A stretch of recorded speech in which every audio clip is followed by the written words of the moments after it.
we are going to switch to cohort studies. And as we go through these study designs, we're really going from the lesser studies up to the gold standard. So next week when we do randomized controlled trials, that's really considered the gold standard of study design. And cohort studies is somewhere close to there. So many of the designs we've talked about to this point will really just give us ideas of what we might want to study in the future to see if it's related to the disease we're interested in. But now we're really getting into epidemiology to determine the causes of disease. We want to know if there's an association between a factor or a characteristic and the development of disease. So we want to see, are these two associated? But what we'll talk about in a few weeks is at some point we want to try and understand, does this really cause this? Is there a causal relationship between the two of those? And in order to do that, one of the most important things that you want to meet is this concept of temporality, where we know the exposure preceded the disease. That's what temporality is. And this is the first study design where we're really able to get at temporality, because we're always starting with asking about exposures, measuring blood work, doing whatever we want as our baseline characteristics, then following them forward with disease. And in order to do that, we start out with people without disease and then follow them forward over time. So this is the first study design where we're really looking at a true exposure that precedes the disease.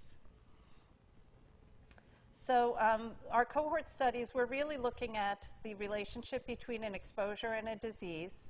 We start out here not by identifying cases and controls, but by identifying a group of people who are free of disease, and then we categorize them by the exposure. And then the idea is to follow this group over time to see the incidence of the disease in the exposed versus not exposed. So this is also the first study design where we truly can look at incidence and the associated things like the relative risk. So just going back to these kind of a schema, so when you have a cohort study, you start with exposed and not exposed. You follow them forward in time. That's what these arrows represent, whereas the case control was just asking about prior, exposures. Now you're following them forward in time and seeing whether the disease did or did not develop in those exposed and in those not exposed. And because we're doing it this way, we can actually determine the incidence of the disease, and this is the first time where we can really do that. So what is a cohort? A cohort is just a population group or a subset that we follow for some period of time. It comes from a Latin word cohors, which was a division of the Roman legion. So it's just the word root or whatever comes from a group of people or a subdivision of people. And that's really what we're doing with the cohort study. We're not following the whole United States population. We're taking some segment and we're going to follow them forward in time. So cohort group members may experience a common exposure associated with the setting.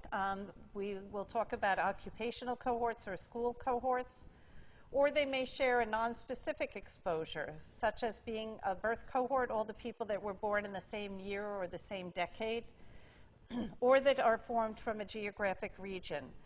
So can any of you think of a study that was based on a geographic region that's a large cohort study? Yeah.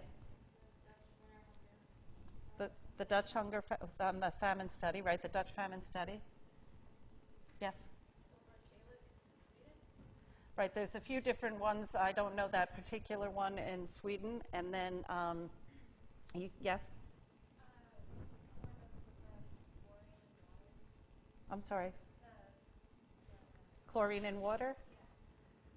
Not necessarily. I'm talking about more groups that we studied. Yeah.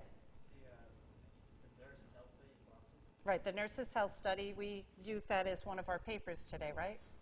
And yeah? Yeah, the Framingham Heart Study. That was actually one of the first cohort studies that was developed to try and look at heart disease. Yes?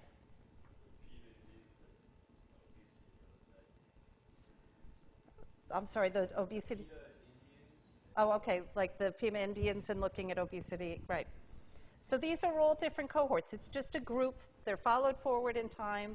We look at whether or not they get disease, and then we can look at the risk for that disease based on these characteristics we measured originally. So as I said, one of the important concepts that are covered by a cohort study is this one of temporality. And it's just the timing of the information about cause and effect. So did the information about cause and effect refer to the same point in time? Or was the information about the cause gathered before or after the information about the effect? So if we think about the cause and effect to the same point in time, what kind of a study design was that? Yeah. I'm sorry. Right, that's a cross-sectional study. And when we talk about the cause after someone has the disease, like a case control study like we did last week. And then the one we're talking about today is the cause is actually gathered before they get the disease. So some of the limitations of the other study designs is that it's very hard to talk about temporality in a lot of the observational studies we just talked about. Both the cross-sectional and the case control designs are based on exposure and disease that's pretty much collected at the same time. You're assembling your group differently, but you're asking them at the same time you know they have the disease about their exposures. And again, these are great for generating and testing hypotheses. The disadvantage is that it's hard to interpret the results because you don't really know if the risk or the exposure preceded the disease. For cross-sectional studies, it's hard to distinguish the exposure from the outcome of the disease, especially if the outcome is a biologic or physiologic parameter.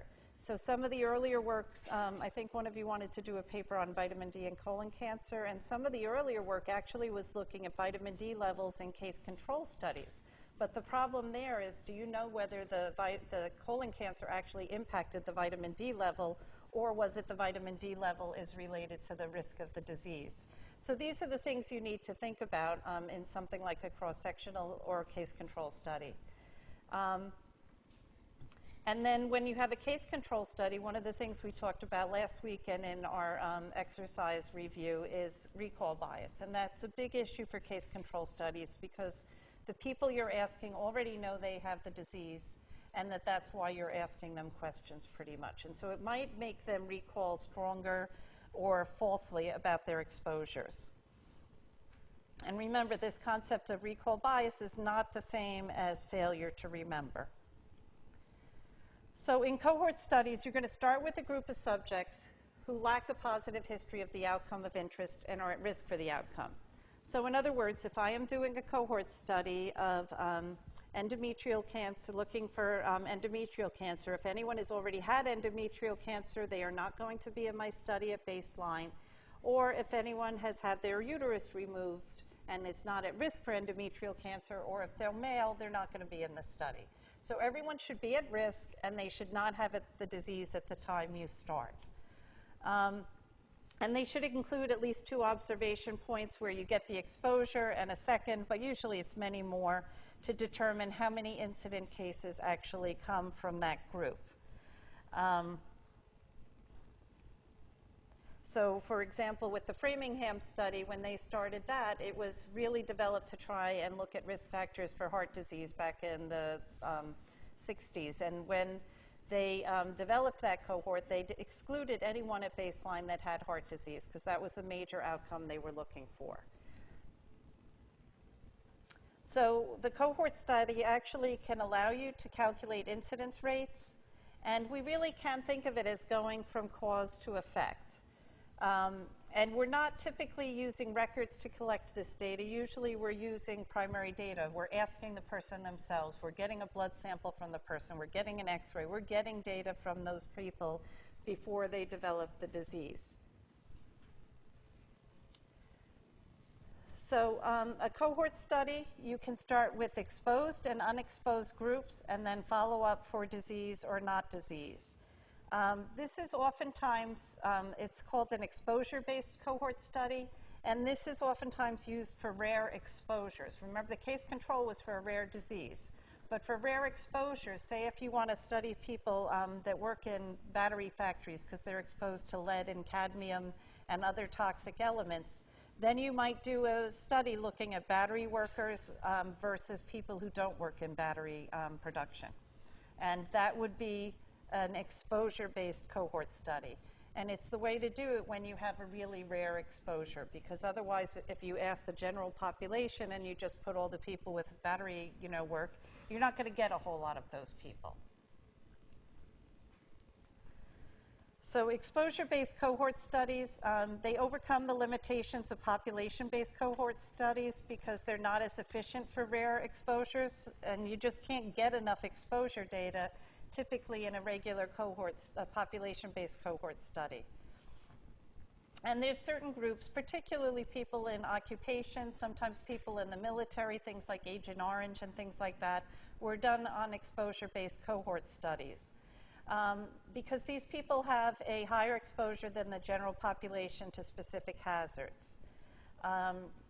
So because you can't find enough exposure in the general population of something like Agent Orange, you go to a military-based cohort study where you have the military and you compare it to a group of people that were not in the military, and they're followed forward in time to see the development of disease. A more recent thing would be a study of downtown after September 11th, looking at people exposed to when the World Trade Center towers collapsed, and all the people that worked there, they had specific exposures. People believe there's certain disease. So you can do a cohort study where it's the people that worked there and were exposed to these, the dust and all of the things there, as compared to another group that was not exposed. And then you follow them forward to see who gets disease. So it's people that are, have a common exposure, like workers exposed to lead during the battery production is going to be the basis for your exposure-based cohort. But you also need a comparison group or a non-exposed group. And then you're going to look at the comparison of disease rates between those exposed to whatever this environmental or work exposure is and the non-exposed. And what you would hope is that the comparison group is going to be demographically and by geography similar to the exposed group, but just didn't have the exposure. So say if we were doing something with the battery workers, we would get a neighborhood control from them, someone that doesn't work in the battery factory. Or if we were doing someone at World Trade Center, we would ask them, well, where do you live, and get a neighborhood control from them. And in an occupational setting, there's oftentimes going to be several categories of exposure. So if you were doing the battery study, it might be that there's people that work in the battery factory, but there's other people that live in the area, and maybe they're getting a certain amount of exposure. So you have to think about this, and if your community controls, maybe have it far enough away so that you're not getting some exposure in your community controls. So if you're doing a study like this, you would have your defined population. So say it's people in lower Manhattan, and they're not randomly exposed. They either are exposed or they're not exposed through their life's choice of an occupation or where they happen to be on a certain day. Also, the 3 Mile Island study that I said I worked on with the nuclear plant, here we had all the people that lived in the area, and the exposed were the people that we believe the wind took the radiation exposure to a certain direction, so those were our exposed, and the not exposed were people living in the vicinity where the wind did not take the radiation, and following them forward in that case for whether or not they developed cancer. So always remember that when we're doing a cohort study, the exposure is not randomized, not like what we're going to talk about next week, which is a randomized controlled study. Because the subjects were not randomized, we have to be careful about saying that the exposure actually caused the disease. It could be that there's some factor that leads to the exposure, like living near the factory is really the true exposure. It has nothing to do with working there because they give you all protective gear and you're not really exposed. So you have to be careful to think about that in these studies, exposure is not something that's randomized, and because they made the choice to say be in that occupation, they're going to have certain characteristics that are different from the people that are not in the occupation.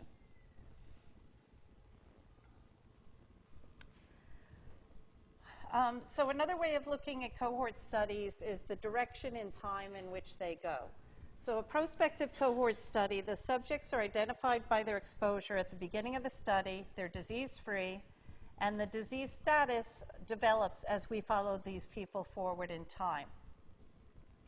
In a retrospective study, subjects are selected on their exposure status and analyzed by it, but the time for follow-up has already happened, and the subjects have either become diseased or not today, and really the cohort was being constructed from records. In either case, you know that the exposure preceded the disease, and I'm going to go through a couple of examples of this to try and make it more clear. So when you have a prospective study, today you're starting the study, you're gathering information about exposure, you're going forward in time and determining whether or not people develop disease.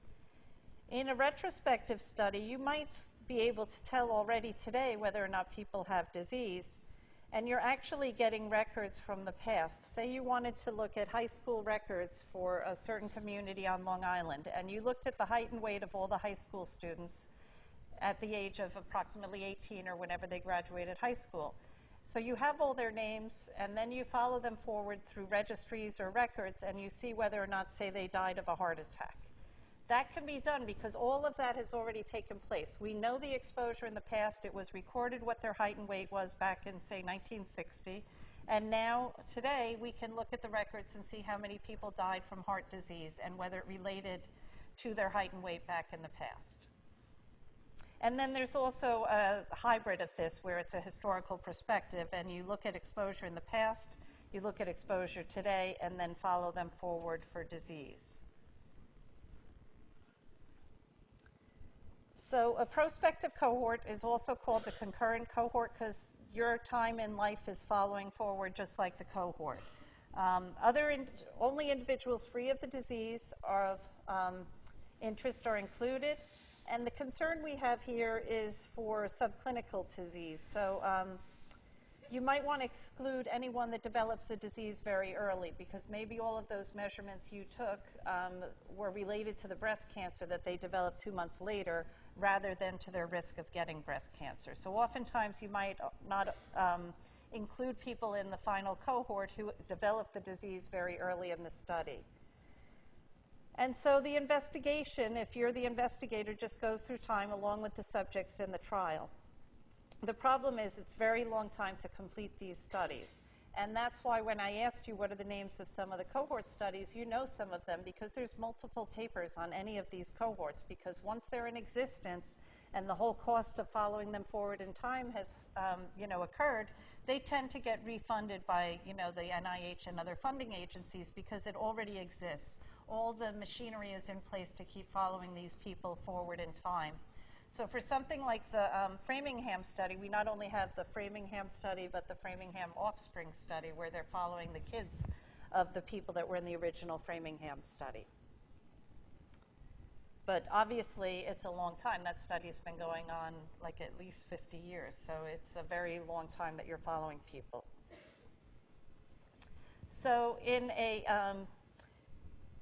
prospective study, it might have been in 2008, we started the study. We defined what our population was, and then we asked them about their exposure, whether they were not exposed. This could take place in 2008 all the way up to 2018. It doesn't have to be 10 years later. It can be, right at the same time they were formed, the cohort. But the idea is that you're following them forward in time to see whether or not they develop disease. And because of this, you can determine exposure, say it was smoking and non-smoking, and then you can measure incident disease here, and you can actually get at an idea of the risk of developing, say, cancer if you're a smoker as compared to a non-smoker. So you can get at incident cases. And then this is the retrospective study we talked about. So here, say, it was a retrospective study that started in 1988, and that was where we got the class list or a roster of elementary school children. And then maybe at this point in time, they were in high school. We asked them whether or not they smoked. And then in 2008, we looked at cancer registries to see if any of these people had developed lung cancer. So we're looking at disease today, But we had a clear way of defining these people in elementary school records and then following them forward in time and getting exposure at any point in time. Yes? So the previous slide, would you repeat steps 2 and 3 periodically? Like check again for exposure 10 years later, and then... Right, and we'll go through that in one of the examples in class today. I think it was the Nurses' Health Study. So they had the Nurses' Health Study that was formed in a certain year, and then they had every few years they would ask them a food frequency questionnaire. And so the idea then you have to think, okay, well, what are we going to do with that data? So these, you're right, these are oftentimes, done over time, repeated and repeated again, because sometimes you want to know, well, what was the risk when they were, age 40? Sometimes you want to know just before they got the disease. And you're also measuring disease all throughout the study. From the time the cohort starts, every time someone comes in, you're giving them another questionnaire, you're asking them about their disease state, getting records to verify if you can. So this is constantly ongoing. It's not like at this year we do this and at this year we do that. So you're right. It's multiple times it's going on throughout the study for both of the bottom steps. Anything else? Okay. So some of the advantages of a prospective cohort study is that we are assessing the exposure to the risk factor before the disease develops. We have that clear temporality. It's possible to estimate all measures of incidence and effect. We can do, an incidence rate ratio. We can do an incidence rate. We can do a mortality rate. We can do a lot of things because we started with the population without disease and followed them forward. The other thing that's really good is we can study several outcomes or disease to one cause or to multiple causes. So whereas the Framingham study started out looking at heart disease, it now has looked at almost any disease you can think of. So like for the field that I'm in, for osteoporosis, they have numerous records looking at not only the original Framingham study that now is old enough to have developed fractures, spine fractures, hip fractures, but also looking at the offspring cohort and seeing about the development of bones in younger population.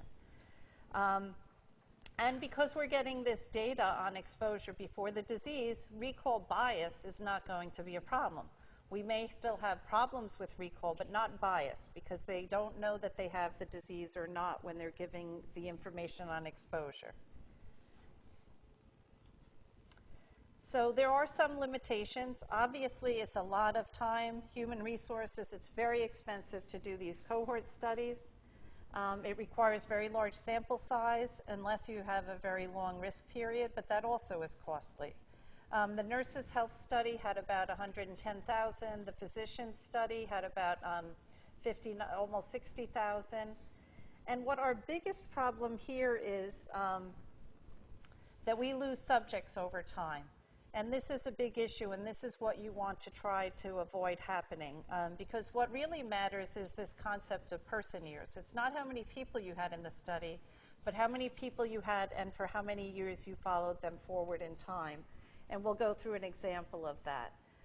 And also, you can't really use these for rare diseases. What is the study design you would want to use for a rare disease? Case control, right? And it's not easy to reproduce the findings. So it's difficult to look at this concept of consistency of effect. And that's something that comes into causality. So when you're talking, and we'll have a whole lecture on causality, but when you have your two papers that you're doing for your assignment, were the findings consistent, or did one vary from the other? Consistency of findings is part of what we believe says there might be a causal relationship, because whether we do it in the Framingham study or the Nurses' Health Study or the Physicians' Study, we get the same answer, and that's consistency of effect. And that is one of the causal criteria we'll go through later in time. Retrospective cohort studies, the advantages are you can study rare exposures. It's less expensive than a prospective cohort study, and it's good for occupational studies or disasters, and it may be quick. So the 3 Mile Island study that I said I worked on, that accident happened in 1979, but I actually was not hired and sent to work in Pennsylvania and gather all the cases until around like 86. And so, some of the time had already gone over, had passed already. And so there we could look at cancer cases, and we could look at low and high radiation, as well as stress. And what we used as our models are some of the literature that had been in the past where they looked at natural disasters, where there were major floods or things like we're seeing today. Like if you think about Denver, what is the impact of that major flood on the health of that population to follow? And that's something that you might see studies coming in the future. Yes? You were talking about, oh, sorry, big rare exposures. So I was just wondering, you were talking about the disease control study, you were talking about how that would be good for rare outcomes, but the retrospective cohort would not want to use for rare outcomes? Not for rare outcomes, for rare exposures. You know, so either a rare exposure, you can use this kind of a design where it's exposure-based cohort study, not the general population like the Framingham, but the exposure-based cohort studies are good for rare exposures. Yes? So the question was, could you have recall bias on a retrospective cohort study? And the reason, and you can't really, because the data has already been filed or collected beforehand. So for example, the examples I gave for a retrospective cohort study was the 3 Mile Island. So in 1979, we knew exactly where the radiation went, or we think we did. And in the school examples, in grade school, we knew what their body mass index was. We had records from high school about whether they smoked or not. So although they have the disease today, we already gathered the information on exposures from records that existed long ago. So that's why you don't have the recall bias. Anything else? Yeah. So going off of that, say you're doing the nurses study, and the nurses know that they ought to eat fruits and vegetables. Isn't it possible that when they do the food frequency questionnaire, they might falsely represent their intake of fruits and vegetables, even though it's a retrospective study? Wouldn't that be a cause of bias? Well, it's a prospective study. So remember what I said about when you have a prospective study, you're gathering the exposure before the disease. In order to have bias, you need to know what your disease is. So in the prospective study, they might lie, and it might not be accurate data, but that is still different than recall bias. Like recall bias would have to be that you know you have the disease, and therefore you're saying you ate less fruits and vegetables. Or you know you didn't have the disease, so you're reporting it higher. That would be a bias. But in this case, the data is collected before the disease, so there should not be bias. There could be misclassification or like measurement error. That will exist no matter what, but it shouldn't be biased between, you know, two groups because they don't know which group they're in yet. Does that make sense? Anything else? Okay. So there also are limitations of these retrospective cohort studies. It's not good for rare diseases because if you have a cohort you assembled in like 1960 from, you know, elementary school records and it's a rare disease, maybe no one got it. So that's not a good idea. It also may be hard to find the disease outcome of these people. If it's something like cancer where there's a registry or mortality where it's recorded, it's fine. But if you wanted to know whether they fractured, if you wanted to know if they developed heart disease, it's not as easy to get that information today from records that existed long ago. And also, you might not have the best records on exposure. So although I said it's already recorded earlier, it is. But what if you wanted to know from the high school where they said they smoked or didn't, but you really wanted to know how much they smoked? You might not have that. So you're limited by the amount of, or the accuracy of the exposure data, or at least the detail that you have the exposure data. So those are some of the limitations of this study design. You can combine both the retrospective and prospective cohort, and really the only difference is the time frame. You're going to get exposure from past objective records, then you're going to keep collecting information over time and keep on following them up into the future to determine if they ended up with disease. So if we had a prospective and retrospective study that began in 2008, prospectively in 2008 we have our population, we're following them forward in time, see if they're exposed or not, keep following them to see if they get disease or not. If it was retrospective, we defined our population through some records or some information that was gathered in 1988, and then in 1998 we had some follow-up records of these people that gave their exposure. And so say this was just everybody that was in elementary school, and then we wanted to know whether or not they had entered the military or went to college or some defining thing, and we get that later, and then we follow them forward to see whether or not they develop disease. So all of the current data really completes the retrospective portion of the study. So you could, yes? So then when you talk about a combined cohort, would you treat the 1988 and 2008 populations as the same here, or are they like different? So usually if you're doing a combined study, they are somehow going to be the same. It's hard to show it graphically here, but it would almost be like this whole side of it would go up here and then come down to being the current population today. So it's just a different time frame, and they won't always be the same people. It might be that you're looking at it, and you know that you're going to have to wait 10 years to get the answer from your prospective cohort study. So in the meantime, you're going to look at data retrospectively, and if that shows that there's absolutely nothing there, or it shows that there's something you didn't think about, you could alter your cohort study that's going on here from your retrospective data.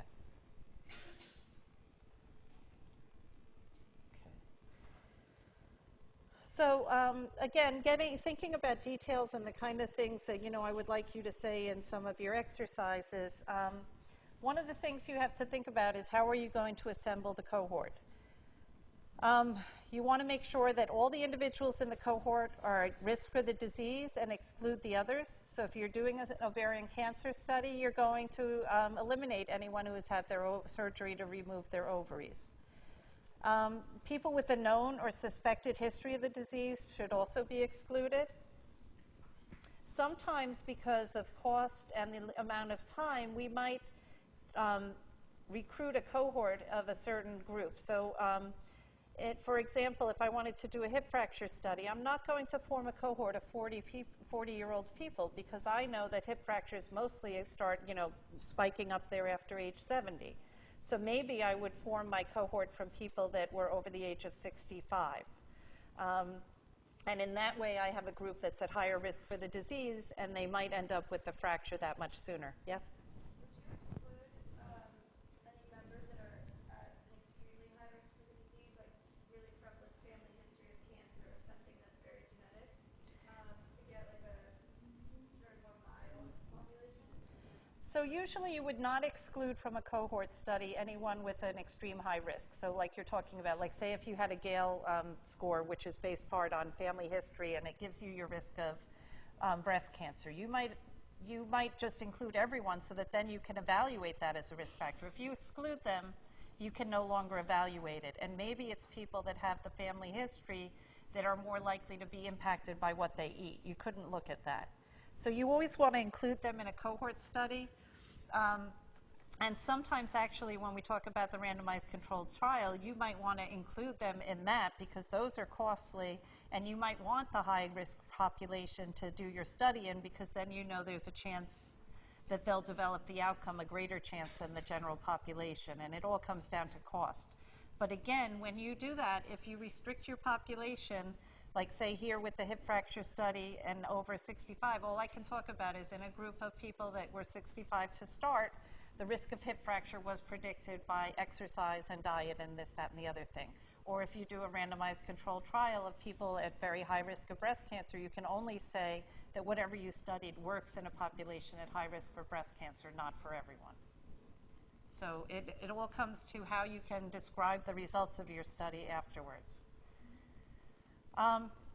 Oftentimes, you might want to collaborate with other geographic areas to increase the sample size and improve the generalizability. So something like the Nurses' Health Study, they could have just done all nurses in Massachusetts where the study started, but instead they tried to do it through nursing registries all throughout the United States. And so they got a larger size, and then they can talk about the results in nurses in the United States instead of nurses in Massachusetts. So there's a lot of different things to think about with assembling the cohort, and how you assemble it impacts the generalizability of the findings. So one of the first things we want to do is determine the exposure status in our group. So we usually do this through questionnaires, sometimes laboratory tests. You might do physical measurements, usually at least height and weight, maybe sitting, the height of someone when they're sitting. You might want to do their walking speed. There's different things you can do. There's special procedures, things like an X-ray or an EKG to kind of qualify risk in the beginning. And oftentimes, as you asked before, you may want to repeat these at intervals throughout the study because risk factors don't stay stagnant. You know, you might have no risk factors at baseline, and at the year 5 follow-up, you might have hypertension, hypertension, high cholesterol, and have started smoking or quit smoking. So you always want to keep on asking about risk factors. There is something for cohort studies that we're concerned with, and it's called the Hawthorne effect. And the thing is that if you ask about diet at every visit, they may begin to eat different foods, and the study itself maybe is influencing their behavior. So our hope is that when we do something like a food frequency questionnaire, that we're not really concerned about what they ate over the past year only. Usually it's a pretty good reflection of what they've eaten in general in the past. But if you keep on asking about diet, they might be like, well, this must matter, I better change this, and then they'll change their diet, and when you ask that food frequency, it's not really their usual behavior, it might be what they think you want to hear, and that's a concern. So in some groups, you need a comparison group of unexposed individuals. So usually it's inherent in your forming a cohort. So if you start with something like the Framingham population, you have your exposed and your non-exposed all there. You're just asking them questions to sort them out into the different groups. But in some studies, like where we're looking at occupational exposure, you will need an external comparison group. And usually you want to get some people that are in the general population from where the exposed population comes from. Excuse me.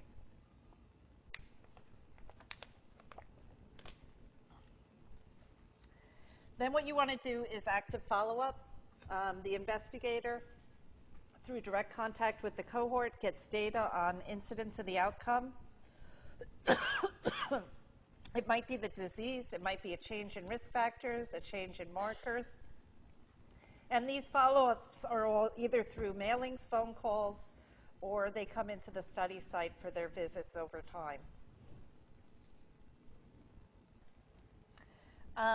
The measurement of disease, if you're going to ask people or find out if people have the disease, you better make sure that you're doing it in the same way in the exposed and unexposed groups. And remember, a few weeks ago, we talked about how we define disease and which criteria we use. This has to be consistent for everyone. And it's ideal if the doctor doesn't know exposure, yes or no. But sometimes they do know exposure, and they might actually look harder for disease in the people that are exposed. So we try and keep the people blinded to exposure status, but it doesn't always work. We also hope that if someone has the disease, it ends up in their records, but this does not always happen. And so usually what you want to do is not depend on someone else, but bring these people in periodically or ask them questions periodically to try and find out if there's been any status change in terms of whether they developed a disease or not. And again, just like we talked about it a few weeks ago, you want to have a set diagnostic criteria before the study begins and know exactly how you're going to define. Remember, say for depression, all the different scales you could use. You want to make sure, especially if it's a multi-center study, that they're all using the same scale to look at depression. You know, are they all using the Beck inventory, or what are they using? You don't want one site using one way and one the other, because we saw the rates of disease can vary by like 3 to 20% using different methods. So the Framingham study is a cardiovascular disease study that was gathered from residents in Framingham, Massachusetts, and they were eligible if they were between the ages of 30 and 62 years of age. Their goal was to get a final sample size of 5,000 people, And at the time, they were looking at different exposures, smoking, obesity, hypertension, cholesterol, physical activity levels. And this all sounds like, yeah, well, who wouldn't do this? But the whole idea is when they started this study, we had no idea that these were risk factors. And it wasn't, in fact, until after this study that we realized many of these were risk factors for heart disease, and that led to programs. And that's why on the graphic I showed you, we have decreasing rates of cardiovascular disease, at least in the United States, from these efforts. The outcomes for that were new coronary events, and every 2 years they would examine the people in the study to find out whether or not they had disease. They also looked at the records of the local hospital to help make sure that they didn't miss anyone or that the person didn't forget that they had had an event, because it is possible. So they would review death records, they would review hospital records, and they would ask the patients themselves whether or not they had disease. So cohort studies are really great because you can study a lot of different exposures of interest to see which ones contribute to the outcome of interest. So, for example, in all of those different exposures that they looked at in the Framingham study, a lot of these we now know contribute to the incidence of heart disease.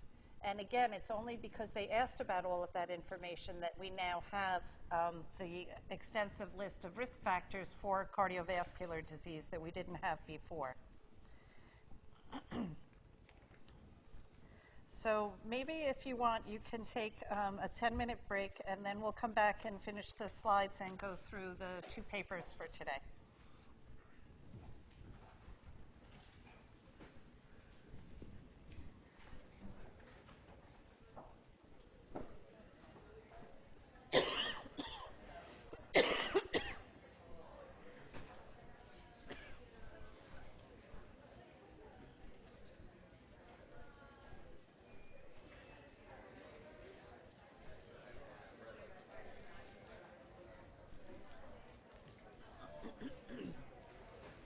Hi.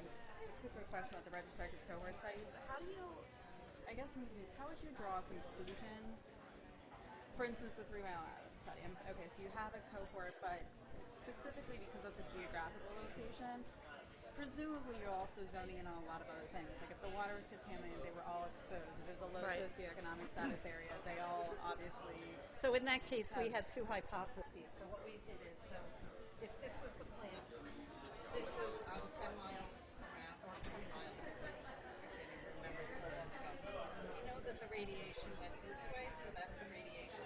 Yeah. But we also know, so we looked for that to radiation-specific cancers, like thyroid cancer, childhood leukemia, things that are related to radiation exposure from science. Okay. But we also said, you know, with these people living near the plant, so we draw circles around it. And we Kind said of like the a closer weird they are, dose-dependent... right, that would be Okay. like a stress thing. Okay. So we looked at this for radiation, anyone that lives in this area, but then we looked at concentric circles and said the closer you are, the likely more stressed you are. Yep. And so the more stressed you are, the more likely you might be to get, say, prostate cancer, breast cancer, hormonal-dependent cancers that relate to stress. Okay. So we had different outcomes and different ways of looking at the exposure, but we also collected information. It was a record review, so it's not like I could ask about family history and things like that. It was whatever was in the record was pretty much what we were left with. Okay. You know, I just went from hospital to hospital saying, you know, this case was this age and this is where they live. And so it was all kind of by zip codes and where they live. Okay. If you, if you had done this and you had seen that this high and that increase, because you didn't, it's kind of like, I'm going to call it dose-dependent, like you both are, you see what I'm saying? Like coming in or going out. Could you really conclude anything, especially if there were a lot of other overlapping things We here? didn't even really try and do that just dependent. We just said this is the way the radiation went Okay. compared to this. So all of these people probably, presumably, if it got into the water, hopefully that was more around in circles. Yes. Whereas this was the only way for the actual particulates that were released from the factory. But in general, when you do a retrospective, do you have to control for other things? Like if the whole area is a really low socioeconomic status and they all work in factories or whatever. Like, Right, then you would control for as much as you could. Okay. All right. Okay. Thank you. Hi. In our paper, the research paper, I was looking at maybe two area of research, cannabis, and for example,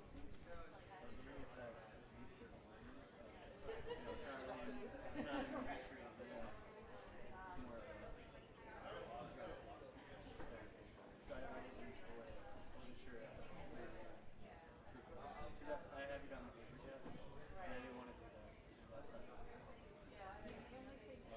I give them 5 seconds. Because all that alcohol that I know is It's down. like if someone wanted to smoke it,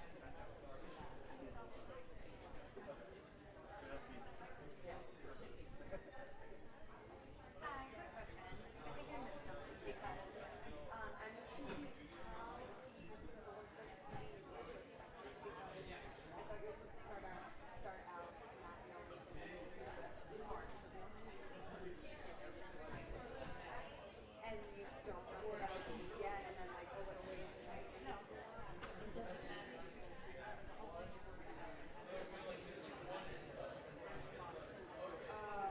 so you Your don't exposure is recorded. So uh, it only can be done if you have a recorded exposure, like so that means the point where you can element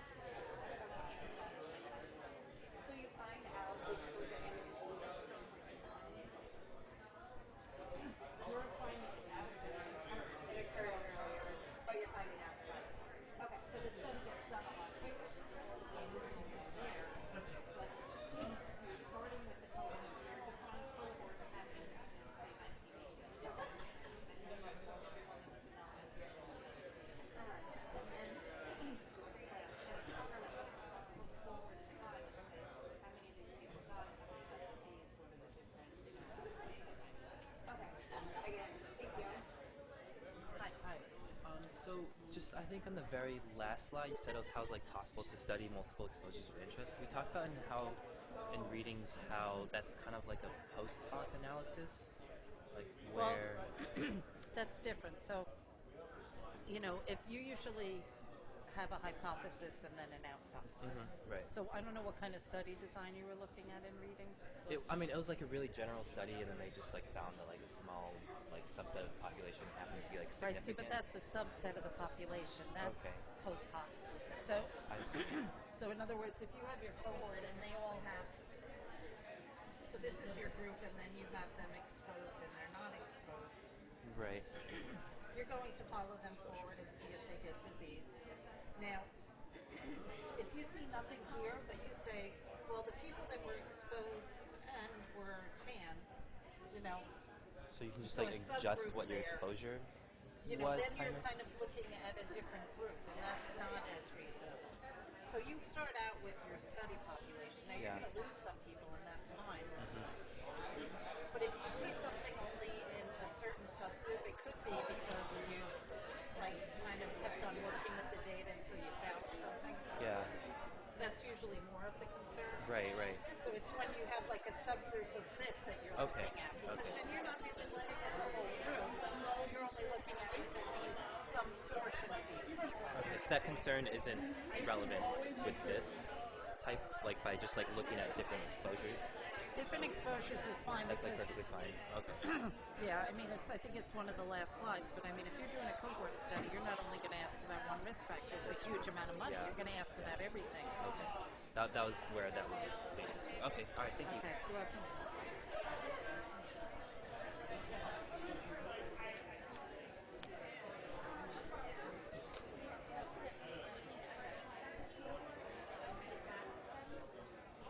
So in a retrospective cohort, you're defining the whole population for retrospect. And their exposure is already recorded then.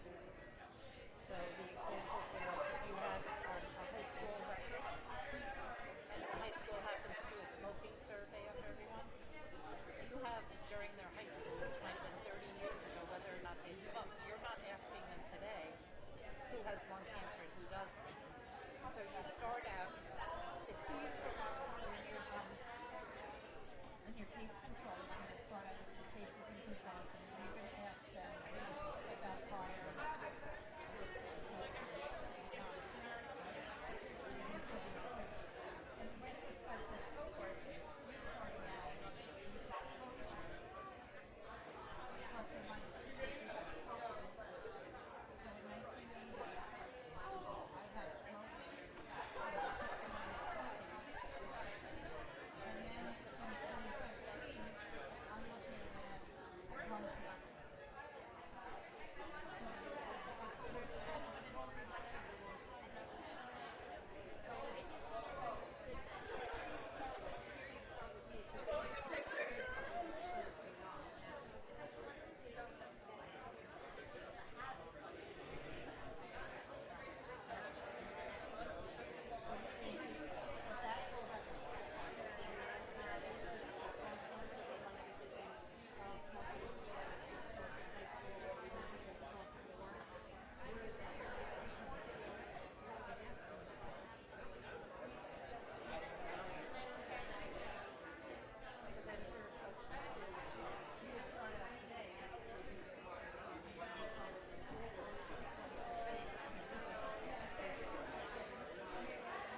If you guys could take your seats. We still have a fair amount to go through.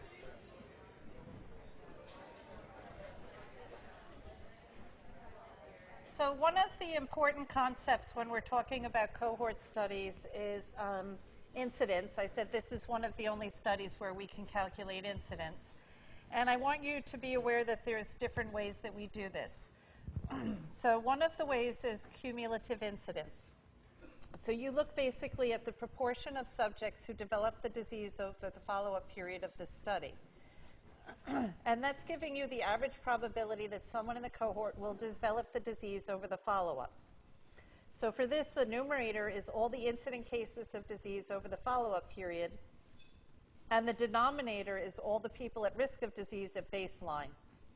And it should be all the subjects at the beginning because you had chosen them as being disease-free. The one issue for this is that you really don't want to use cumulative incidence if many people are lost to follow-up. Does anyone know what that means? Yeah.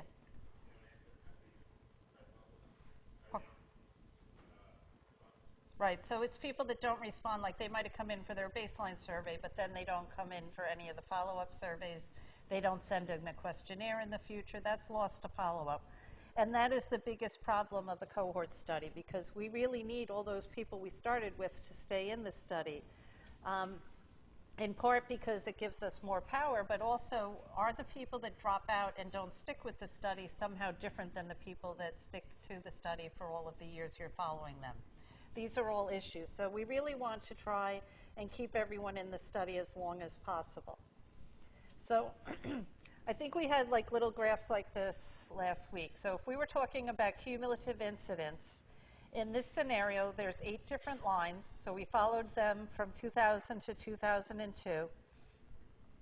And so for this cohort of 8 individuals, there were 2 people that developed disease. So the cumulative incidence is simply 2 over 8 people develop disease over 2 years of follow-up. Always make sure you include that follow-up period, because it might be different if I only had, say 6 months of follow-up, I might have no cases. So you always need to say, how many cases got the disease, over how many people were in the study, and then give me a time frame of the period over which they were followed. So that would be cumulative incidence. So it's a simple concept. So if we're talking about a cohort study and the kind of calculations we do, this is another one of those fourfold tables like we talked about last week. And here what you have is exposed and not exposed. And then you follow these people and you want to see, do they develop the disease or they do not develop the disease? So the people that were exposed and developed disease are A. And if we want to know the incidence rate of disease, it's A, the people that were exposed and developed disease, over all of the people that were exposed. And then we can do the incidence rate of disease in the people that were not exposed. So that's these people that developed disease divided by the sum of all the people that were not exposed. So that's just looking at it as formulas. So if we look at a specific study, this was a cohort study of smoking and coronary heart disease. So we first selected the population. We asked them, did they smoke cigarettes or not smoke cigarettes? We followed them forward in time.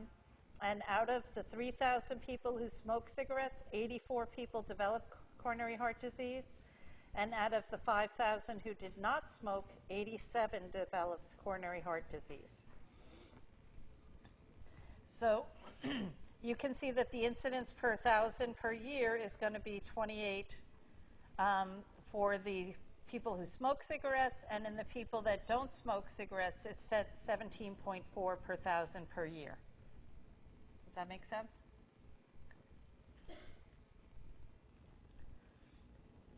So when we talk about an incidence rate, it's a calculation of the true rate of disease.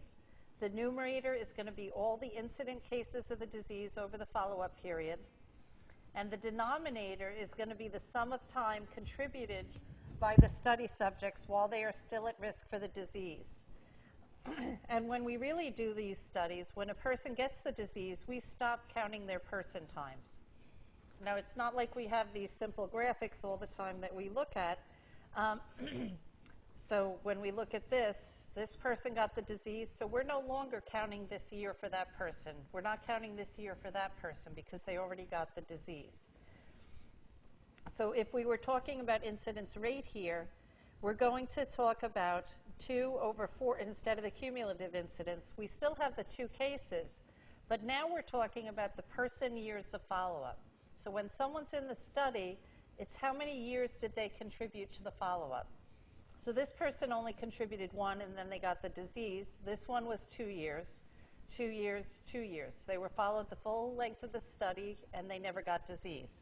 So you have 1, 2, 3, 4, 5, 6 people that were followed for 2 years or 12 person years, and then you get 1 from this to 13 and 1 from this for 14. Yes? So in this case, would you say that the 2 people who got the disease, would you say they got the disease, like there were 2 cases of disease in 1 year or in 2 years? So they got the disease after 1 year, the entire population was followed for 2 years. So so they did get the disease after only 1 year, but in this example, we're trying to look at this as over the full length of the study. It's important that these people were followed for not only 1 year, but 2 years and didn't develop the disease. So for here, if we're looking at over the 2 years of the study, is how we're going to look at the incidence rate. So then we would count them all. If we did it over 1 year, it would give us a totally different answer. So again, you always have to specify the amount of person years, and that's going to be based on the length that you're studying them for. So in this example, it was over 2 years. So the cumulative incidence was 2/8 over 2 years. And then here, 2/14 is actually equal to 0.143, so it's 14.3. So you have 25 versus 14.3 per 1,000 person years is how this would be shown. So what we want to do when we do a cohort study is make sure that all of the length of time we follow people for is contributing to the denominator. And that's how we calculate the true incidence rate. Because we want to make sure if we follow them for 2 years that we use all of the data over the course of the 2 years. And importantly, when they get the disease, we stop counting those people. So just going back to this, the numerator is all the incident cases over the follow-up. Denominator is the sum of time contributed by the study subjects while they're still at risk for the disease. And that's how we get to the 14 years. So do you understand the difference between? Yes. So I was just saying in this example, it was 2/8, so that was 25 per 1,000. So I just was, when you give these things for the cumulative incidence, you're usually saying per 1,000 person years. So 2/8 is 0.25 or 25 per 1,000. And then this one here is 2/14 or 14.3 per 1,000. Anything else? Okay, so we talked a little bit about getting the incidence rate, but what we're really interested when we do these studies is looking at whether or not there's an association between our risk factors and our outcome or disease.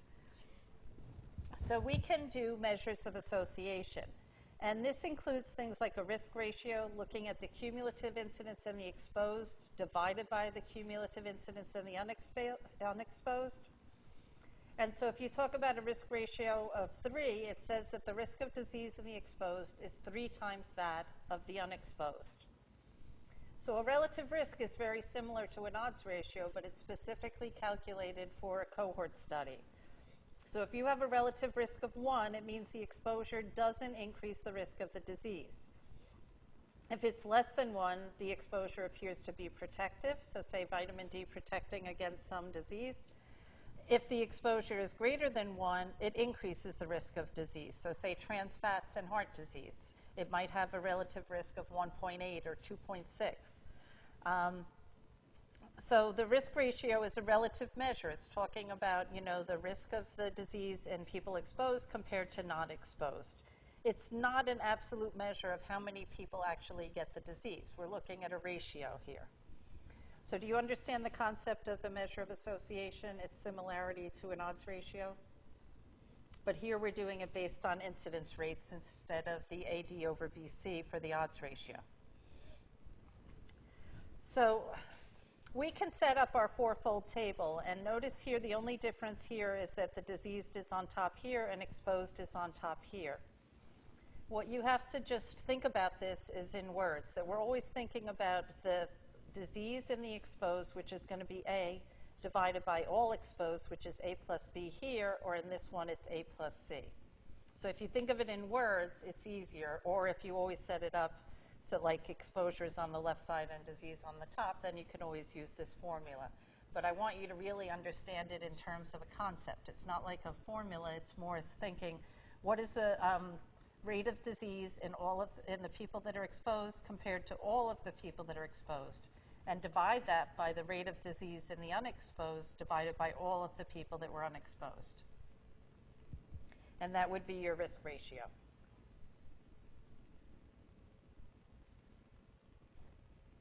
Okay? So this is the way that you usually would see these kind of results presented in a paper. So they, maybe would have a graphic like this. And in this situation, they're looking at the combined effect of two different risk factors on the relative risk for heart disease. So here, non-smoker has the effect of 1. So it has no effect. Remember, relative risk equals to 1 means there's no effect. And this is low cholesterol. So in a non-smoker, having higher cholesterol increases your risk about twofold. If you are a smoker, you can compare non-smoker to smoking, you get twofold the increase of risk. But if you're a smoker with high cholesterol levels, you can see that your risk goes up about 4.5-fold.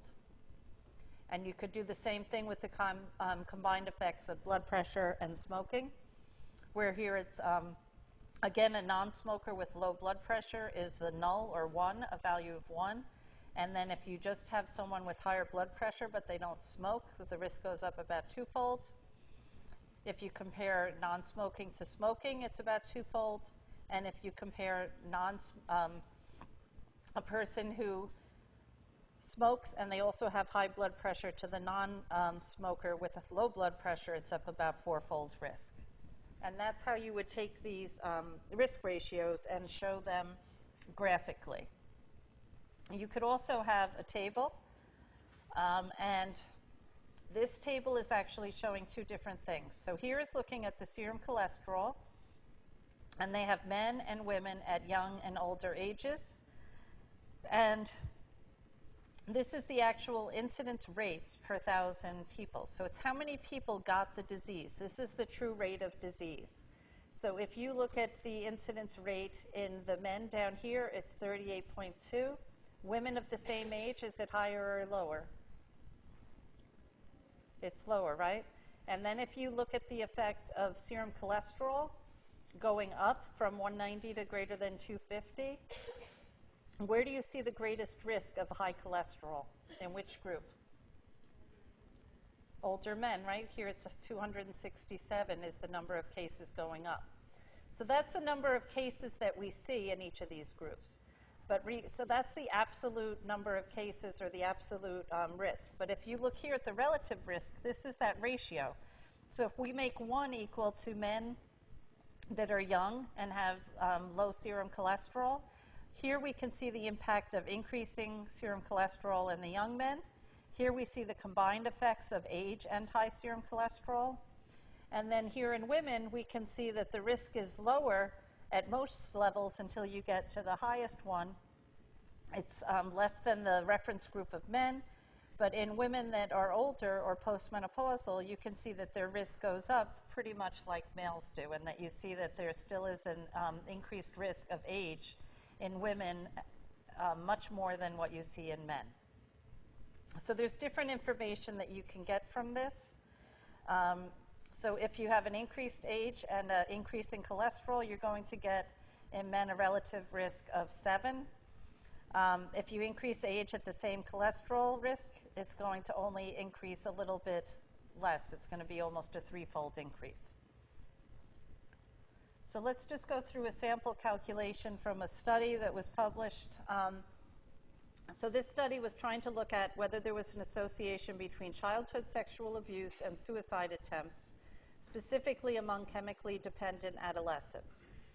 So not that generalizable, but it is a small study that was looking at this.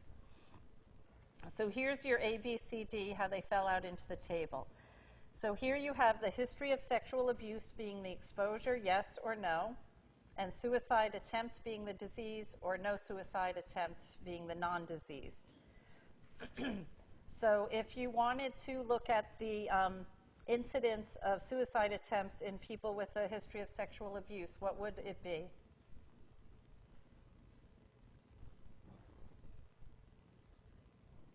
What numbers would you use? Yes? 14 over 14.9. Right, or 23, which is this number over here. So this is the incidence of suicide in those people that report a history of sexual abuse. And then, likewise, you could do in the unexposed, how many people attempted suicide, which was 49, divided by how many people showed no history of sexual abuse, 198. And so this is the risk of suicide in those exposed, risk of, and then divided by the unexposed, and you end up with an odds ratio of 2.5. So can anyone tell me how you would interpret that? What does this 2.5 mean? Yeah.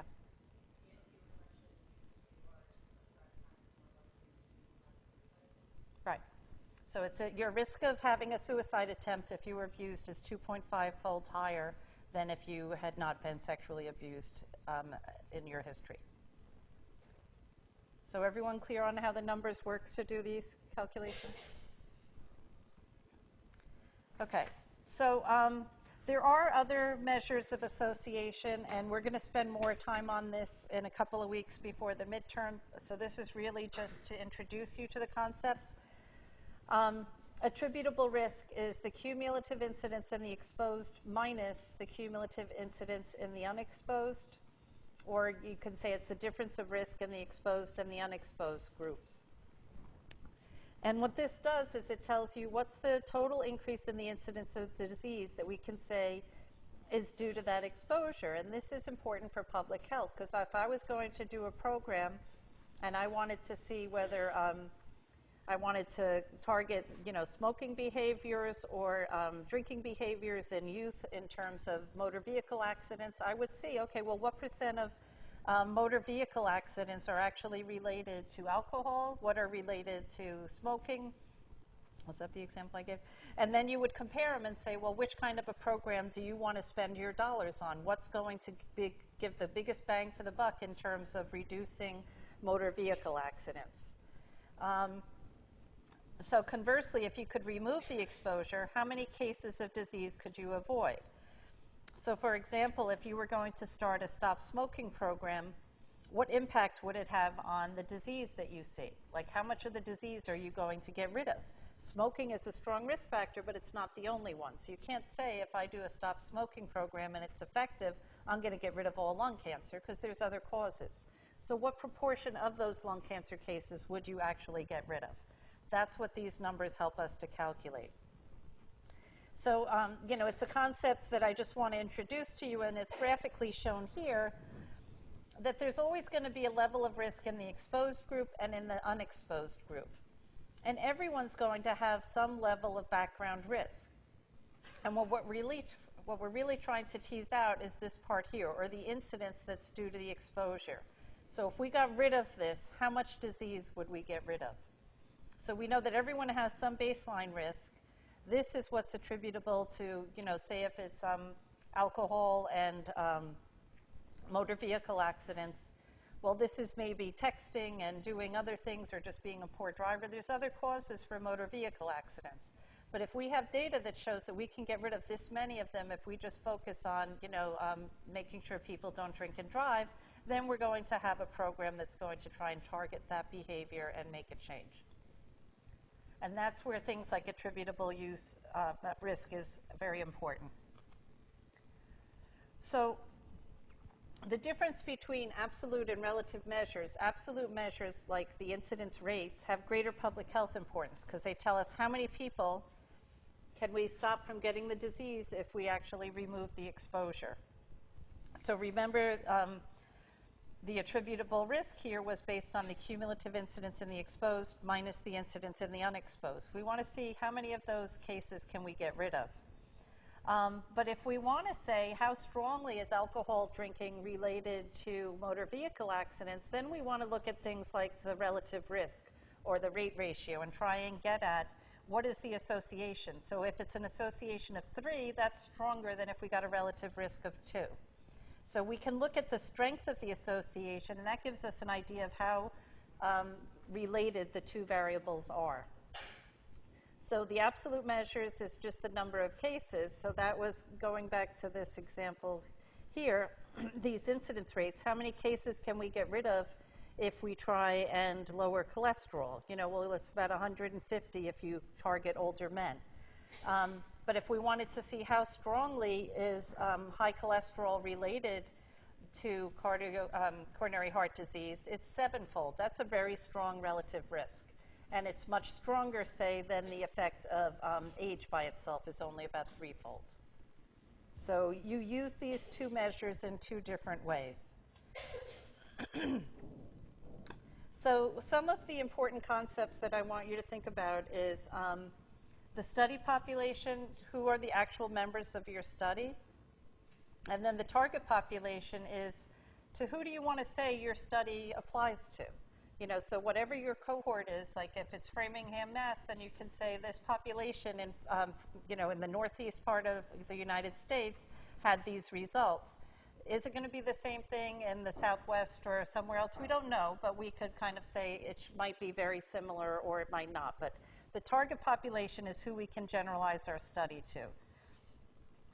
There's also and so the concept of external validity is also equal to generalizability.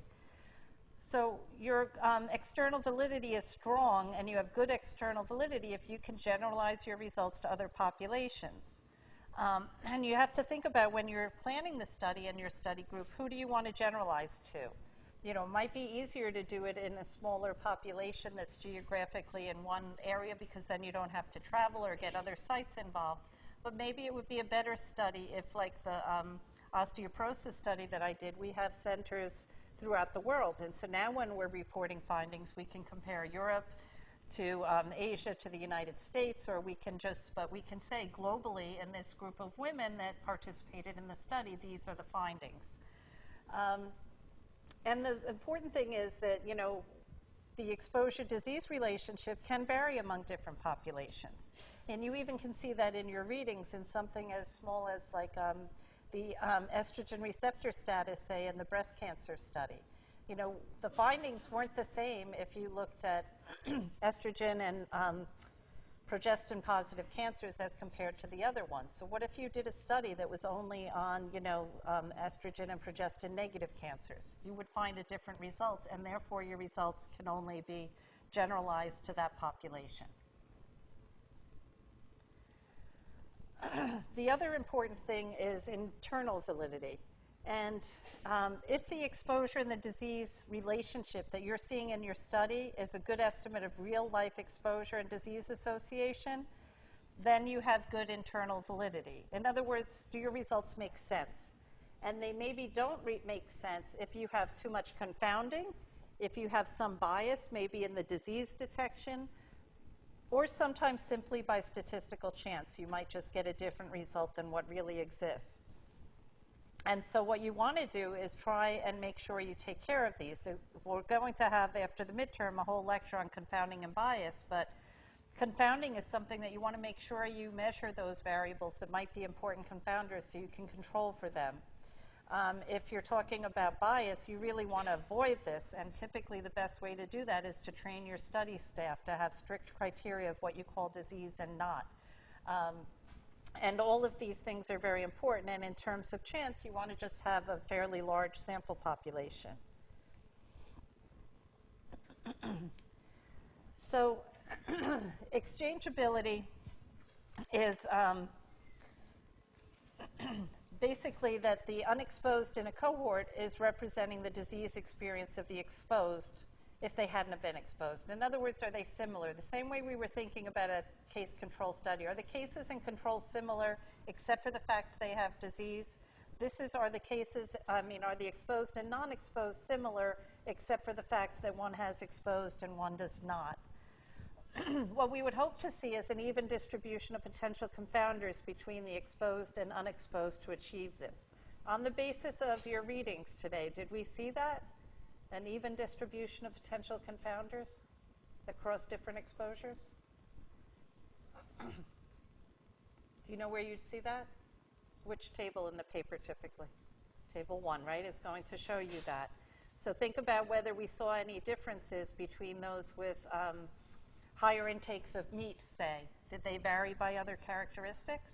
They did, right? So that's an issue. That is a problem. So what we ideally want is, aside from the exposure, that they're very comparable in most ways. Similar age, gender, smoking, obesity. If you don't have that, that's when you get potential confounding. So whenever you see these differences in Table 1, you want to think, oh, there might be some confounders at work here, and then you want to go on and say, well, did the authors control for these in the analysis? Is there some way they took it into account? So confounding is an issue in cohort studies because basically the subjects chose their exposure. So there's a greater chance for confounding or a lack of exchangeability. So if we were doing a study to look at alcohol drinking and liver cancer, the relative risk might be 5. The risk of liver cancer is 5 times greater amongst drinkers compared to non-drinkers. However, what we know from some other studies is that more, and from this study itself, more of the drinkers smoke than the non-drinkers. So in the end, do we really know whether it was the drinking that caused the liver cancer, or was it the alcohol effect was confounded by smoking? And these are the issues we're constantly dealing with, and especially when we're looking at nutritional variables. We have these nutritional variables, people have higher meat intake. What are some of the characteristics they also seem to have based on your readings or just knowledge? What might they also do if they have a high meat intake? Do they eat a lot of fruits and vegetables? Not typically, right? Do they tend to be smokers? They might. Do they tend to exercise more? No, they tend to exercise less. This is our problem with nutrition, is lifestyle events are so tightly intertwined that it becomes very difficult to tease out the effect of what we want to look at from all of the other lifestyle factors. But we will talk more about this in a few weeks. There's other bias that can occur in a cohort study. One is outcome ascertainment bias. Typically, in a cohort study, you don't have blinding like we'll talk about next week in a randomized controlled trial. So the clinician that's determining the disease may somehow know the exposure status of the study subject, and maybe they look harder for a disease in people that they know are exposed. So for example, if you wanted to do a study looking at oral contraceptives and whether they increase the risk for deep vein thrombosis, so DVT, it might be that the doctor asks the person, are you on oral contraceptives? And if they say yes, then they search very hard for that deep vein thrombosis. Whereas if they say no, then they just kind of move forward. That's what you want to avoid. That is ascertainment bias, and that can throw off your whole study. And that is why when you plan a study or read a study, you would hope that they have somewhat objective criteria for disease ascertainment. And so when you were talking about your case control studies in your assignment last week, that's why I said maybe one X-ray proof of a broken bone or something like that, so that you're not dependent on someone reporting maybe differentially, and you're not reporting, having someone biased looking for the results. There's also something called information bias. And that's if the quality of the information we get is different for the exposed versus the non-exposed group, it's going to lead to bias. And this is particularly possible in the retrospective cohort design. So if I talked about people that were smoking back in, say, high school records, and then they went and followed their college records, maybe knowing that they smoked in high school, it's more likely to end up in that record. But, so you're always concerned that some bias leads to getting more different data for those people that are exposed versus not exposed. You know, maybe if you know that someone smokes, you're going to be less likely to ask them about their physical activity levels because you'll just assume, well, they smoke, they probably don't take care of themselves. And that's what you don't want, is people with different exposure to be asked differently about either a confounder, a potential confounder, or about the outcome, or even about the exposure itself. But the biggest thing that we really want to be concerned with and try and avoid any way we can in cohort studies is this concept of lost follow-up.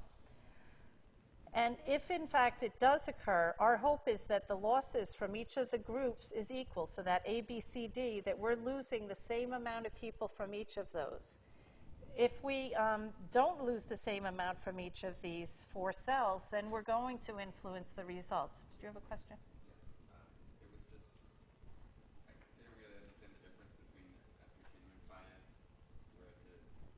Information. So ascertainment bias is strictly about the outcome. Are you looking harder for the outcome because you know someone was exposed? Whereas the information bias can be about the confounder, about the level of detail in the exposure, or about the outcome too. So it's all different levels for information. Okay, so there's these 4 things that end up in our 4-fold table, A, B, C, and D, right? So what we're concerned about is if there's different losses to follow up in each of these groups for whatever reason. So if the losses from group A, and that's the exposed and the people that got disease, are greater, then the exposure and disease relationship will be underestimated. So you can go through this at home, just draw that 4-fold table and say, okay, if this thing goes down, what's going to happen to my rate? If the losses from group C, that's the exposed and does not get disease, are greater, then we're going to end up overestimating what the relationship is between the exposure and disease. So any of these unequal losses are going to throw off our estimate of the relative risk or attributable risk. And so we want to try and stop any loss to follow-up, but we really want to make sure we don't have what we call differential loss to follow-up, where different groups are more likely to drop out of the study than others. And then the last thing that usually is, you know, not taking place, but sometimes it has, is analytic bias, where the investigator and the statistician kind of analyzing the data have strong preconceptions of the findings. It can introduce bias. In most journals, there's a pretty good peer review process, so this is not likely to occur. But there's some journals where they say don't have as good a statistics review.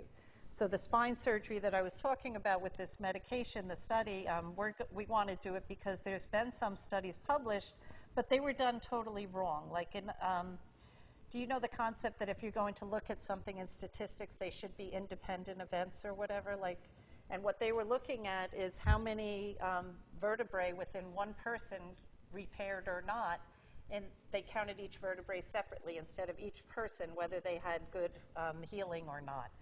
And that's wrong. So it's a basic statistical problem, but no one knowing statistics reviewed for that journal. And so there's all kinds of mistakes like that that you see. And also, like, they have a section that's headed randomization, and it says, in this trial, everyone that went to hospital A got this treatment, and everyone that went to hospital B got this treatment. That has nothing to do with randomization, but it was under a title that says it. So anyone reading it quickly thinks, okay, this was randomized. So you really need strict pre-study criteria on what you're going to do with missing data, what you're going to do with what we call outliers, like those far-out results that don't really make a lot of sense. Are you going to exclude them? Under what criteria are you going to? Because sometimes you include outliers or missing data, you make assumptions for them, and it can totally change your results. And you don't want to do that because you're playing with your data and you see, you know what, if I assume that missing data, you know, was carried forward, I get a really good finding, so I'm going to do that. That's not what you want to happen. You want to have strict criteria before you start. This is another concept that we'll talk a little bit more about next week, power and sample size. In general, the larger the sample size of the study, the more likely you are to see that an exposure and disease association is there, given that that association really exists. So your likelihood of finding a finding that is truly there is higher if you have a larger sample size. And the power of a study is the probability of finding a significant association in the data, given that the association really exists in the study population. And again, we're going to have more of this next week, because when you're planning a randomized controlled trial, they're very expensive. And the IRB and the funding agency, everyone wants to know what's the power of your study. They don't want to give you money to do a study and then you say, you know what, there was no effect, when in fact there was only no effect because you didn't have enough people in your study. And so this is why power becomes critically important for a lot of studies. So this is something that I just want to give you a few slides just so that you understand. It's just like last week when I talked about some of the analysis, so that if you see something, when the length of follow-up varies, remember I said then you don't want to do cumulative incidence. You want to do some other way of calculating incidence. So when you read papers, sometimes you might see things like survival analysis or product limit analysis, all of these things in cohort studies. Something like a Cox proportional hazards, which I think in your papers they might have used that statistic. What they're really thinking about is each person is followed forward in time, and the survival analysis is 1 minus the probability of not developing the disease during the time they were followed. So in this example, I want to just say there were 20 individuals, say, that we wanted to look at the incidence. So on this next graphic, if you see an X, that means they got the disease. A vertical line indicates that they either died or they were lost to follow-up. So where you see this line here, those people, we're not counting their time anymore because either they died or we just don't know anything about them. So subject 2, we can see they developed the disease and remained alive until the end. So here they developed the disease, we kept following them up until the end. Subject 4 developed the disease and then either died or was lost to follow-up. So here's subject 4, they got the disease, we followed them a little bit, but then at this point in time something happened where they're no longer being followed. So just think of this as each person, this is the reality of a cohort study. So this is a smaller sample, it's only 20 people instead of thousands that you might have in the papers you read. But it gives you an idea that each person has a different timeline throughout the study. Maybe they're followed the entire time, like number 12. They were followed for the whole time period, never got the disease, never dropped out. And this is reality of what is going to happen to our subjects in a cohort study.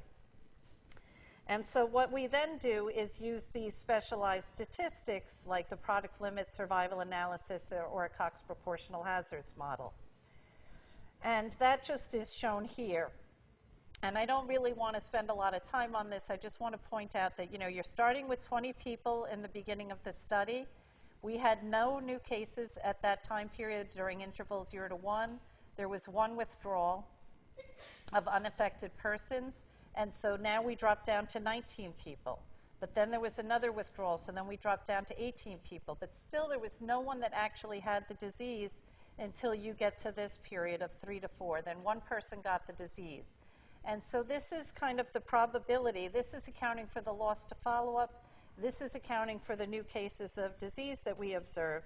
And this is giving an idea of what is the probability that that would happen, given that the sample size is constantly shifting. So I don't expect you to recreate this or be able to spit it back to me or anything. I just want you to have a kind of general idea of what we're doing with these statistics. So when we talk about a product limit analysis, it's really looking at 1 minus the probability over each of these time periods. So what we would say with this, we end up with 0.395 if we go through this whole table. And what we would say is that in the absence of withdrawals due to death or loss to follow-up, we would expect that about 40% of the cohort would develop disease by time t. So we're making certain assumptions that because people dropped out, maybe some of them would have had disease. But because of withdrawals, only 25% of the cohort has actually been observed to develop the disease. So the difference between if we just did kind of like a cumulative incidence, we would have gotten 25%. But if we use these specialized statistics, we see that it's actually closer to 40% by accounting for this dropped out time over the course of the study. And that's the point that I really want you to understand, is that this method and certain statistical methods let us account for the fact that not everybody stays in a study. We would love them to, but they don't. They might die, they might just drop out, they might move, they might be not interested. And the findings can be influenced by that. And because this is a huge thing, 25 to 40% is a big difference. And that's why they say if you have a lot of dropouts, you don't want to do this. Instead, you want to do some statistic like that. And that's really the point that I wanted to illustrate, not so much how to do it, but just to give you the general idea that when you're looking at a cohort study, when people drop out, die over time, you want to use specialized statistics. You don't want to just look at this cumulative incidence. So when do you perform a cohort study? You might do it because there's evidence of potential risk factors to be studied from other data. You have case control or cross-sectional data that says that eating meat is related to cancer, and so you would go to breast cancer, and so you would go and do a cohort study. It might be that there's a new agent that's being used and might alter the risk for several diseases. Things like oral contraceptives or estrogen therapy that were very widespread used, and people had no idea, well, is this actually better for people's health? Are they dying sooner? Or are they living longer? Are they disease-free more? We didn't know, and so there's huge cohort studies that are looking at oral contraceptives and estrogen therapy. The last one was the Women's Health Initiative. And we also want to do this when we can minimize the potential for loss to follow-up. Hopefully there's a shorter interval between exposure and disease. So in the example of the hip fracture study, if I wanted to look at risk factors for hip fracture in a prospective cohort, if I started at age 30, I have to keep in touch with these people and have them keep coming back to me for like 40 or 50 years.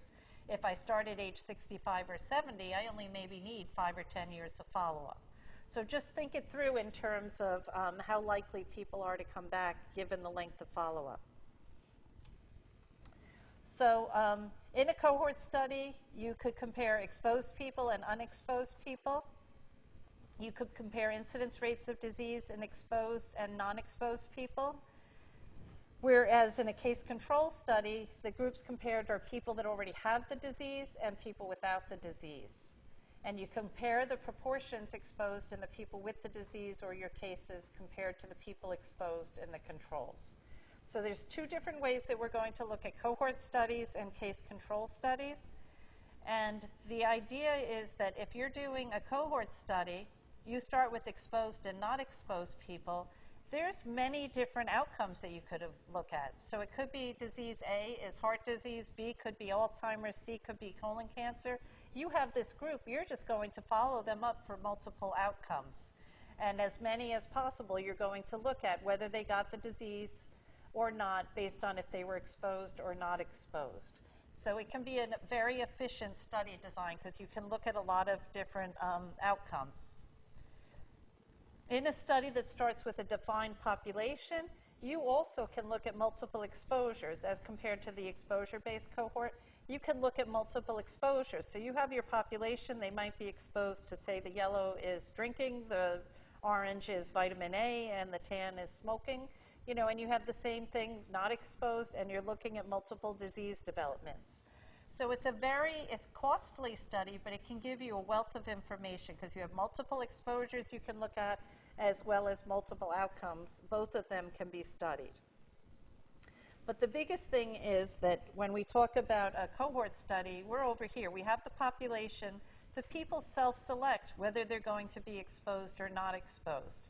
And as we'll look at in our readings now, that sometimes leads to differences between these two groups that are not only in that exposure you're interested in. Whereas for an experimental study, by randomly allocated into exposed and not exposed, our hope is, and we'll go over this next week, that table 1 will be very similar between the exposed and not exposed as compared to what we're going to see today with a cohort study. Because when they self-select that exposure, they self-select a lot of other behaviors that coexist. When you don't let them self-select, you take away that coexistence. So on that note,